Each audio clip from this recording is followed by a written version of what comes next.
بسم اللہ الرحمن الرحیم۔ اللہ کے نام سے شروع کرتا ہوں جو بڑا مہربان نہایت رحم کرنے والا ہے۔ ناظرین کرام، امید ہے کہ آپ سبھی حضرات خیر و عافیت، صحت و تندرستی اور روحانی سکون کے ساتھ ہوں گے۔ آج ہم بات کرنے جا رہے ہیں ایک ایسے عظیم بابرکت روحانی موضوع پر جو نہ صرف بیماری میں شفا کا ذریعہ ہے بلکہ دل کو سکون، روح کو راحت، ذہن کو سکونت اور ایمان کو تازگی دینے والا ہے، اور وہ ہے بیماری بھگانے والی تسبیح، یعنی تسبیح فاطمہ رضی اللہ تعالیٰ عنہا، جو نبی کریم صلی اللہ علیہ وسلم نے خود اپنی پیاری بیٹی حضرت فاطمہ رضی اللہ تعالیٰ عنہا کو سکھائی، اور ہر مومن کے لیے بیماری، کمزوری، تھکن، پریشانی، دل کے اضطراب میں سنہرے علاج کی حیثیت رکھتی ہے، اور یہ ہمیں سکھاتی ہے کہ بیماری صرف ایک تکلیف نہیں بلکہ مومن کے لیے امتحان ہے، فرصت اور گناہوں کی مغفرت کا ذریعہ بھی ہے، کہ بیماری انسان کو اس حقیقت کی یاد دلاتی ہے کہ صحت اور زندگی اللہ کی عطا کی ہوئی امانت ہے، اور ہر حالت میں اللہ کی طرف رجوع کرنا فرض ہے، اور یہی وجہ ہے کہ صحابہ کرام رضی اللہ عنہم اجمعین بیماری کے دوران نہ صرف دوا پر بھروسہ کرتے تھے بلکہ ہر وقت ذکر، تسبیح اور استغفار، دعا اور صبر کے ذریعے اللہ تبارک و تعالیٰ کے قریب رہتے۔ مثال کے طور پر حضرت ابوبکر صدیق رضی اللہ تعالیٰ عنہ جب بیمار ہوتے تو وہ ہر لمحہ اللہ کی یاد میں مشغول رہتے، کہتے کہ بیماری اللہ کی طرف پلٹنے اور اس کے قرب حاصل کرنے کا سنہری موقع ہے۔ اسی طرح حضرت عمر فاروق رضی اللہ تعالیٰ عنہ جب کسی بیماری میں مبتلا ہوتے تو اپنے دائیں ہاتھ کو سینے پر رکھ دیتے اور یہ دعا پڑھتے: اللہم رب الناس اذہب البأس الشافی انت الشافی لا شفاء الا شفاؤک شفاء لا یغادر سقما، اور اس کے ساتھ 33 مرتبہ سبحان اللہ، 33 مرتبہ الحمدللہ اور 34 مرتبہ اللہ اکبر پڑھتے۔ یہ تسبیح ان کے دل اور روح کی حفاظت کرتی اور بیماری کے دوران ان کے ایمان کو مضبوط رکھتی۔ اسی طرح حضرت علی رضی اللہ تعالیٰ عنہ بھی بیمار کے وقت اکثر تسبیح، درود شریف اور استغفار میں مشغول رہتے تاکہ دل کے اضطراب، جسمانی کمزوری اور نفسیاتی دباؤ میں سکون پیدا ہو۔ صحابہ کرام کی یہ واقعات ہمیں سکھاتے ہیں کہ بیماری میں سب سے بڑی طاقت دوا، علاج یا طبی سہولیات سے نہیں بلکہ ذکر، دعا، صبر اور ایمان اور اللہ کی طرف مکمل رجوع ہے، اور یہ روحانی اور جسمانی سکون کا اصل ذریعہ ہے۔ ناظرین کرام، اب ہم عملی طور پر دیکھتے ہیں کہ تسبیح فاطمہ رضی اللہ تعالیٰ عنہا کس ترتیب سے پڑھی جاتی ہے۔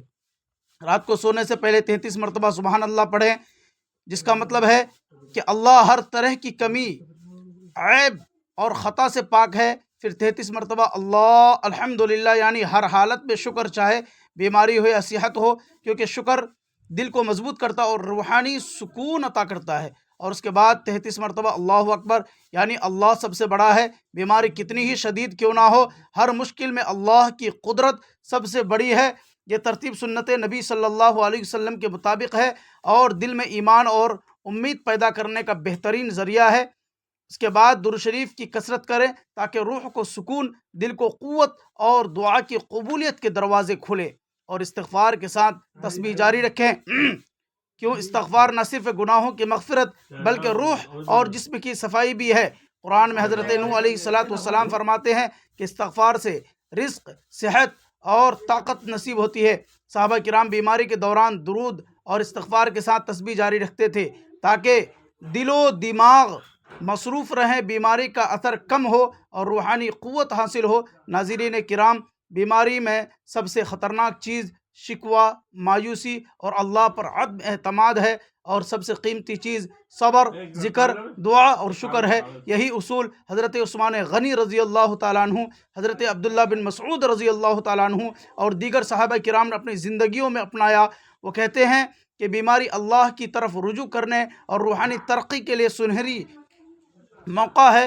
اسی طرح بیماری کی مختلف وجوہات ہیں، جیسے جسمانی کمزوری، غذائی کمی اور قدرتی بیکٹیریا یا وائرس، یا حتیٰ کہ اللہ کا امتحان ہے۔ لیکن اصل علاج صرف دوا یا طبی سہولیات نہیں بلکہ مکمل توکل، ذکر، صبر، شکر اور روحانی طاقت ہے۔ بیماری میں روزانہ صبح کے وقت 33 مرتبہ سبحان اللہ پڑھیں، دن میں کسی پر سکون وقت ہو اس وقت پڑھے 33 مرتبہ الحمدللہ پڑھے، اور رات کو سونے سے پہلے 34 مرتبہ اللہ اکبر پڑھے، ساتھ درود شریف اور استغفار شامل کرے، دل میں ہر لفظ کی تاثیر محسوس کریں۔ دل کے اضطراب اور خوف کو دور کرے۔ یہ سلسلہ دوا کے ساتھ جاری رکھیں، کیونکہ اصل اثر دوا دل کی موجودگی ایمان اور صبر سے ثابت ہوتا ہے۔ صحابہ کے تجربات سے واضح ہے کہ بیماری میں صبر، ذکر اور دعا اور ایمان نہ صرف جسم کو سکون دیتے ہیں بلکہ درجات بلند کرتے ہیں، گناہوں کا کفارہ ہوتے ہیں اور روح مضبوط ہوتی ہے۔ ناظرین کرام، اسی طرح آپ بھی بیماری، کمزوری یا پریشانی میں یہ تسبیح دل کے سکون اور ایمان کے ساتھ جاری رکھیں اور دعا کریں، یا اللہ تو ہی شفا دینے والا ہے، تو ہی شافی ہے، بیماری کو دور فرما، میری صحت بحال فرما، مجھے سکون اور طاقت عطا فرما، میرا ایمان مضبوط فرما، اور ہمیں ہماری بیماری پر صبر جمیل، سنت کے مطابق ذکر اور شفا عطا فرما، تاکہ ہماری بیماری درجات کی بلندی، مغفرت اور آخرت کے لیے ذخیرہ بن جائے، اور ہمیں اس یقین کے ساتھ موت عطا ہو کہ شفا دینے والا صرف اور صرف اللہ رب العالمین ہے۔ مزید یہ کہ بسم اللہ الذی لا یضر مع اسمہ شیء فی الارض ولا فی السماء بھی بیماری، پریشانی اور نقصان سے حفاظت کے لیے پڑھی جاتی ہے۔ اسے صبح و شام 3 مرتبہ پڑھیں۔ یہ کسی بھی مرض یا تکلیف سے حفاظت کا قوی ذریعہ ہے۔ اس کے ساتھ اپنی دعاؤں کی ابتدا اور اختتام درود شریف سے کریں، تاکہ دل و روح پاک و محفوظ رہیں۔